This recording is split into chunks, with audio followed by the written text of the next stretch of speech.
The secrets of ancient Greece's philosophers imagine a world without science, without logic, without even basic questions like, why are we here?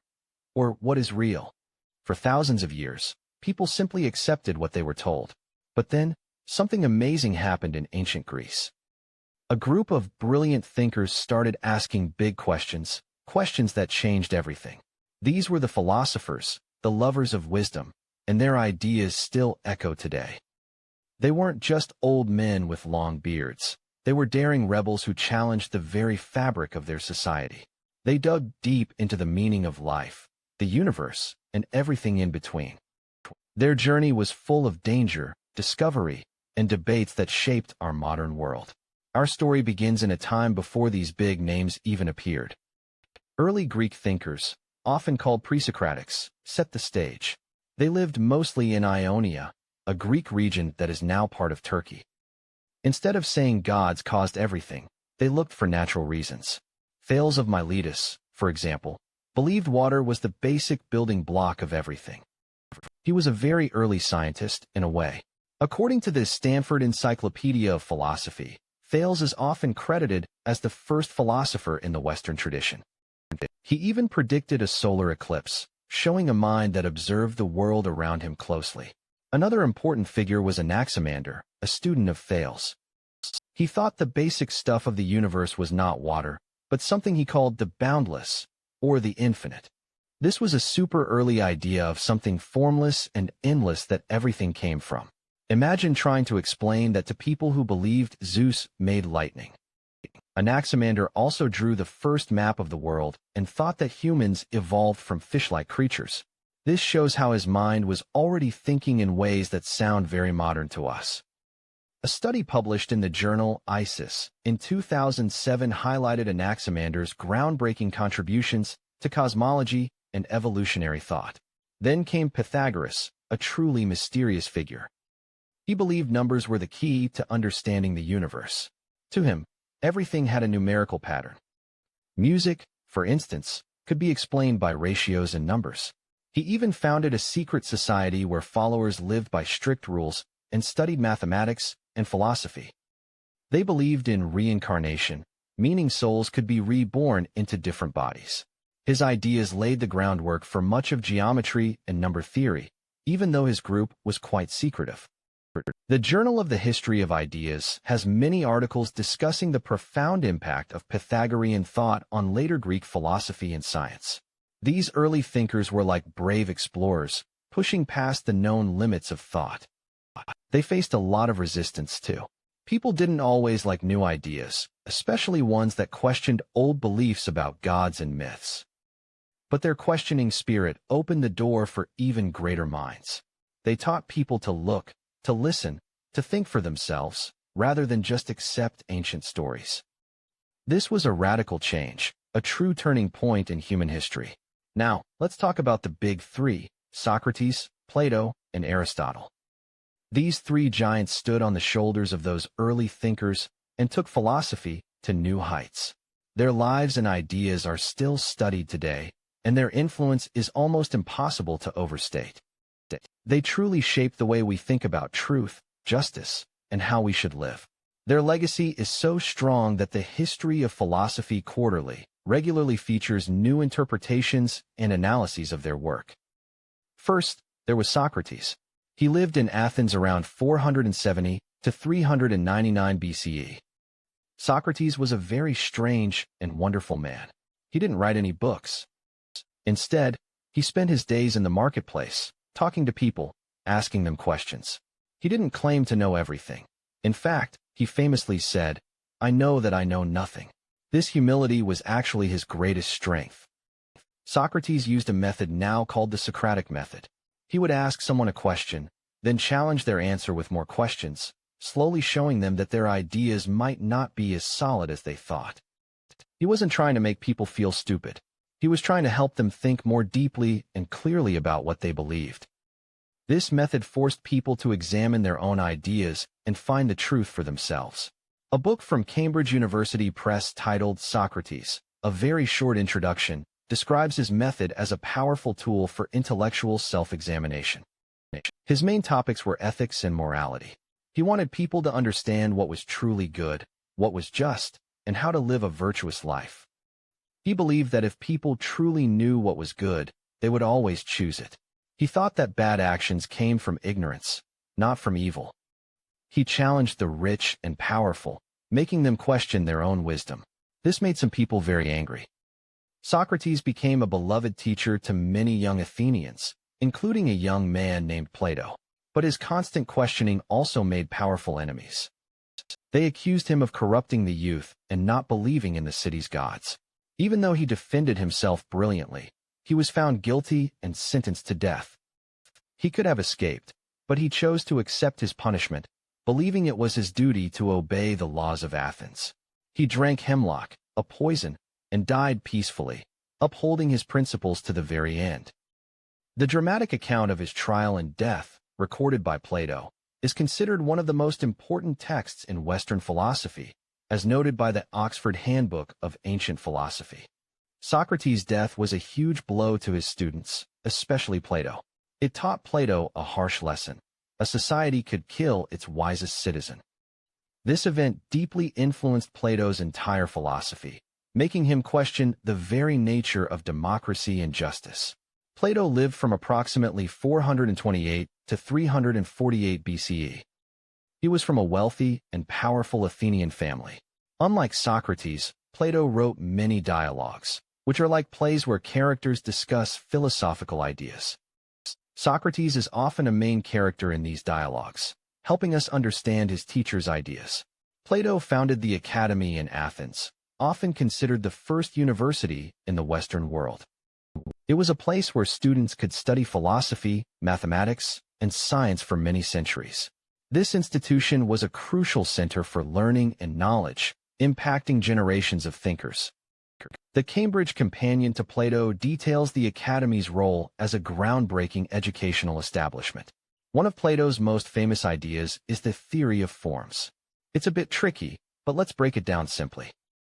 Plato believed that the world we see around us, the world of objects, people, and events, is not truly real. It's just a shadow, a copy, of a more perfect, unchanging world. This other world, the world of forms, contains the perfect idea of everything. For example, when you see many different dogs, they are all just imperfect copies of the form of dogness, which exists perfectly in the world of forms. The same goes for beauty, justice, and even a chair. The chair you sit on is an imperfect copy of the perfect form of chair. Plato used a famous story called the allegory of the cave to explain this. Imagine people chained in a cave their whole lives, only able to see shadows cast on a wall by a fire behind them. They would think the shadows are reality. If one person escaped and saw the sun and real objects, they would realize the shadows were fake. If they returned to tell the others would think they were crazy. This story shows how most people live in ignorance, only seeing shadows of the truth, while philosophers are the ones who try to see the true forms. This allegory is discussed extensively in The Republic, Plato's most famous work, which scholars at the British Journal for the History of Philosophy frequently analyze. Plato also had strong ideas about how society should be organized. In his book, The Republic, he described an ideal city-state ruled by philosopher kings. These wise rulers, trained in philosophy, would know the forms of justice and goodness, and therefore rule fairly and wisely. He believed that democracy, where everyone votes, could easily be swayed by emotions and lead to poor decisions, as he felt happened when Socrates was condemned. He thought only the wisest should lead. Plato's ideas were incredibly powerful and shaped Western thought for thousands of years. His emphasis on abstract thinking, the search for perfect truth, and the idea of a separate, higher reality influenced early Christian theology and countless philosophical movements. A historical analysis published in the Journal of Ancient Philosophy confirms Plato's enduring legacy across various fields of thought. Now, let's meet Aristotle, Plato's most brilliant student. Aristotle, 384 to 322 BCE, joined Plato's academy when he was just 17 and stayed for 20 years until Plato died. Even though he was Plato's student, Aristotle was also very independent. He respected Plato greatly, but famously disagreed with his teacher on many fundamental points, saying, "Plato is dear to me, but dearer still is truth." Aristotle was a true polymath, meaning he knew a lot about many different subjects. He didn't just study philosophy.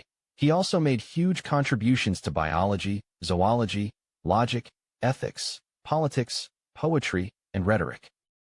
He was interested in the physical world around him, not just a world of forms. While Plato looked up to the heavens for truth, Aristotle looked down at the earth. He believed that true knowledge came from observing and studying the world we live in. The Routledge Encyclopedia of Philosophy describes Aristotle as one of the most comprehensive intellects in human history. Aristotle developed formal logic, a system for clear thinking and reasoning. His work on logic was so advanced that it was used for over 2,000 years without major changes. He taught people how to construct sound arguments and how to spot faulty ones. This was a massive step forward in human thought, providing tools for critical analysis that we still use today. A paper in the journal Ancient Philosophy details how Aristotle's logical treatises formed the bedrock of Western scientific and philosophical reasoning. In ethics, Aristotle taught that the goal of human life is eudaimonia, often translated as flourishing or living well. He believed that we achieve this by developing virtues, which are excellent character traits like courage, honesty, and generosity. He introduced the idea of the golden mean, suggesting that virtue often lies between two extremes. For example, courage is the mean between recklessness, too much, and cowardice, not enough. Living a virtuous life, according to Aristotle, leads to true happiness. His Nicomachean Ethics is a foundational text in ethical philosophy, consistently analyzed by scholars in journals like Phronesis. Aristotle also had a big impact on science. He classified animals, studied plants, and observed natural phenomena. He believed in careful observation and classification. He was like the first systematic biologist. His method of observing, collecting data, and then forming theories became a cornerstone of the scientific method that we use today. This empirical approach marked a significant shift from purely abstract reasoning. Science magazine has even published articles reflecting on Aristotle's early contributions to biological classification. After Plato's death, Aristotle traveled and later became the tutor to a young prince who would become one of history's greatest conquerors, Alexander the Great. Imagine having Aristotle as your teacher. This connection shows how deeply philosophical ideas were woven into the highest levels of power in ancient Greece. Later, Aristotle founded his own school in Athens, called the Lyceum. Unlike Plato's Academy, which focused more on abstract mathematics, the Lyceum emphasized natural sciences and empirical research. The Classical Philology journal frequently publishes research on the educational philosophies and curricula of both the Academy and the Lyceum. The legacy of these three philosophers is immense. Socrates taught us to question everything and seek truth within ourselves. Plato pushed us to look beyond the visible world for perfect ideas and challenged us to imagine a better society. Aristotle grounded us in the real world, teaching us to observe, classify, and reason logically, laying the foundations for science itself. Their ideas sparked debates that continue to this day, debates about the nature of reality, the best way to live, and how societies should be governed. But the story of ancient Greek philosophy doesn't end with the big three. After them came other important schools of thought that offered different paths to understanding life and finding happiness. The world was changing rapidly, with Alexander the Great's conquests spreading Greek culture far and wide. This led to new questions and new ways of thinking. One of these schools was Stoicism. It was founded by Zeno of Citium around 300 BCE. Stoics believed that happiness comes from living in harmony with nature and accepting what you cannot change. They taught that we should focus on what is within our control, our thoughts, our actions, and our reactions, and not worry about things outside our control, like other people's opinions or unpredictable events. For Stoics, emotions like anger and fear were often irrational and harmful. They aimed for a state of inner peace and resilience.